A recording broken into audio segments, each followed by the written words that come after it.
આપનું સ્વાગત છે. આજે આપણે એક રસપ્રદ વિષય પર ઊંડા ઉતરીશું, નાર્સિસિઝમ. આપણી પાસે એક સ્રોત છે, નાર્સિસિઝમ, સ્વપ્રેમ કે સ્વવિનાશ. તો આપણો હેતુ છે સમજવાનો કે આ નાર્સિસિઝમ છે શું, અને જે તંદુરસ્ત આત્મવિશ્વાસ કહીએ એનાથી આ કઈ રીતે જુદું પડે છે, અને એની અસરો શું. શું આ ખરેખર સ્વપ્રેમ છે કે પછી કંઈક બીજું સ્વવિનાશ તરફ લઈ જાય છે? ચાલો સમજીએ. હા, અને ખરેખર અહીંયા પેલી જે ભેદરેખા છે ને, સાચો આત્મવિશ્વાસ અને નાર્સિસિઝમ વચ્ચેની, એ બહુ જ શું કહેવાય, પાતળી હોય છે ઘણીવાર. બરાબર. આ સૂક્ષ્મ ભેદરેખા જ સમજવી અગત્યની છે. તો પછી નાર્સિસિઝમ એટલે શું? મતલબ એની વ્યાખ્યા શું? અને પેલો જે સારો આત્મવિશ્વાસ છે એનાથી કઈ રીતે અલગ પડે છે? જુઓ, નાર્સિસિઝમમાં છે ને વ્યક્તિ પોતાની જાતને અને પોતાની ક્ષમતાઓને થોડી વધારે પડતી આંકે છે. મતલબ અતિશયોક્તિ હોય છે. અને મુખ્ય વાત એ છે કે બીજા લોકોની લાગણીઓ પ્રત્યે સહાનુભૂતિ ઓછી હોય. મતલબ એ લોકો શું અનુભવી રહ્યા છે એ સમજવામાં એમને તકલીફ પડે. ઓકે, એટલે એમના માટે બીજાને ફિલિંગ્સ ગૌણ હોય. હા, કહી શકાય.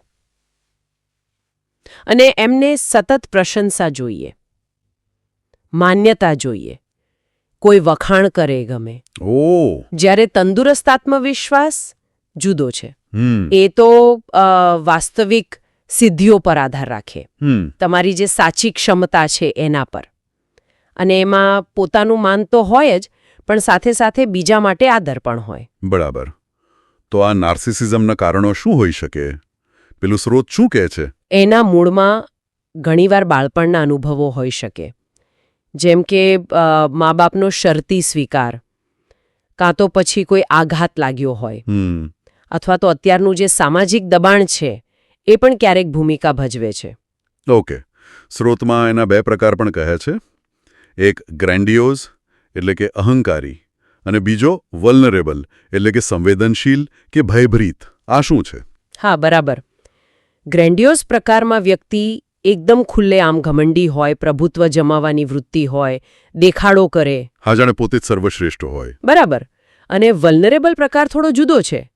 એમાં વ્યક્તિ બહારથી કદાચ શરમાળ લાગે, એ સંવેદનશીલ લાગે જાય, પણ અંતે તો બંને પ્રકારમાં વ્યક્તિ પોતાના પર જ કેન્દ્રિત હોય છે. હા, એટલે દેખાવ ભલે જુદો હોય, પણ મૂળ સ્વભાવ પોતાના પર કેન્દ્રિત રહેવાનો જ. હા, અને આ બંને પ્રકાર છે ને એમના સંબંધો પર, નોકરી પર, સામાજિક જીવન પર, એમ બધે નકારાત્મક અસર પાડી શકે છે. આ સમજવા માટે પેલી રાજા આદર્શની વાર્તા પણ સ્રોતમાં આપી છે. એ બહુ સરસ છે કે શરૂઆતમાં રાજા સારો હતો, લોકપ્રિય હતો, પણ પછી ધીમે ધીમે સફળતામાંથી ચડી ગઈ, અહંકાર આવી ગયો, આખા મહેલમાં અરીસા જ અરીસા, બસ પોતાને જ જોયા કરે અને પોતાની જ પ્રશંસા સાંભળે. હા, અને જે સાચી સલાહ આપનારા મંત્રીઓ હતા એમને કાઢી મૂક્યા. બરાબર. અને પછી જ્યારે રાજ્ય મુશ્કેલીમાં આવ્યું ત્યારે પણ રાજા તો પોતાની જ દુનિયામાં મસ્ત હતો. હા, આ બતાવે છે કે કેવી રીતે આત્મમોહ, પેલી પ્રશંસાની ભૂખ વ્યક્તિને વાસ્તવિકતાથી સાવ વિખૂટો પાડી દે છે. પછી પેલી ગરીબ છોકરી આવી. એના ગીતે રાજાને અરીસામાં એનો સાચો ચહેરો બતાવ્યો, એકલો, દુઃખી ચહેરો.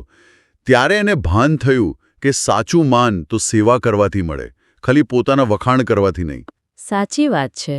આ વાર્તા પરથી એક સવાલ મનમાં આવે છે. અત્યારના સમયમાં ખાસ કરીને સોશિયલ મીડિયા, શું એ નાર્સિસિઝમને વધારી રહ્યું છે અજાણતા જ? આ બહુ જ મહત્વનો અને શું કહેવાય, અત્યારના સમયને લગતો પ્રશ્ન છે. કારણ કે સોશિયલ મીડિયા પર સેલ્ફ પ્રેઝન્ટેશન પર બહુ ભાર છે. પોતાની જાતને રજૂ કરવી. હા, પેલી પરફેક્ટ લાઈફ બતાવી. બરાબર. પરફેક્ટ ફોટા, સિદ્ધિઓનો દેખાડો, આ બધું કદાચ એવી વૃત્તિઓને પ્રોત્સાહન આપે છે જ્યાં વ્યક્તિ સતત બહારની મંજૂરી, લાઇક્સ, કમેન્ટ્સ એના પર નિર્ભર થઈ જાય. અને કદાચ વધુ પડતા હું કેન્દ્રિત બની જવાય. હા, એ શક્યતા ખરી. આ ખરેખર વિચારવા જેવો મુદ્દો છે, જટિલ છે. તો આ બધી ચર્ચા પછી છેલ્લો અને મહત્વનો સવાલ: શું નાર્સિસિઝમમાંથી બહાર આવી શકાય? કોઈ બદલાવ શક્ય છે? શું કોઈ ઈલાજ છે? બદલાવ શક્ય છે, ચોક્કસપણે. પણ એ સહેલું નથી હોતું. એમાં વ્યક્તિની પોતાની જાગૃતિ બહુ જ જરૂરી છે. એને સમજાવવું જોઈએ કે સમસ્યા છે. હા, એ પહેલું પગલું. બરાબર. અને બદલવાની દ્રઢ ઈચ્છા શક્તિ પણ જોઈએ.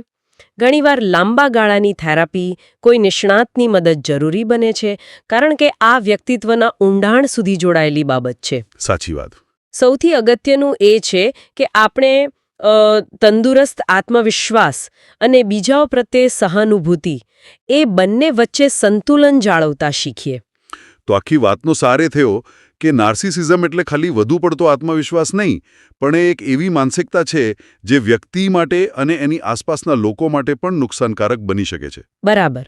અને અહીંયા આપણે એક વિચાર સાથે સમાપન કરી શકીએ કે આપણે સમાજ તરીકે, ખાસ કરીને માતા-પિતા કે શિક્ષક તરીકે, બાળકોમાં સ્વસ્થ આત્મમૂલ્ય કેવી રીતે કેળવી શકીએ, જેથી એમનામાં આત્મવિશ્વાસ તો આવે, પણ પેલો અહંકાર કે નાર્સિસ્ટિક લક્ષણો ન વિકસે.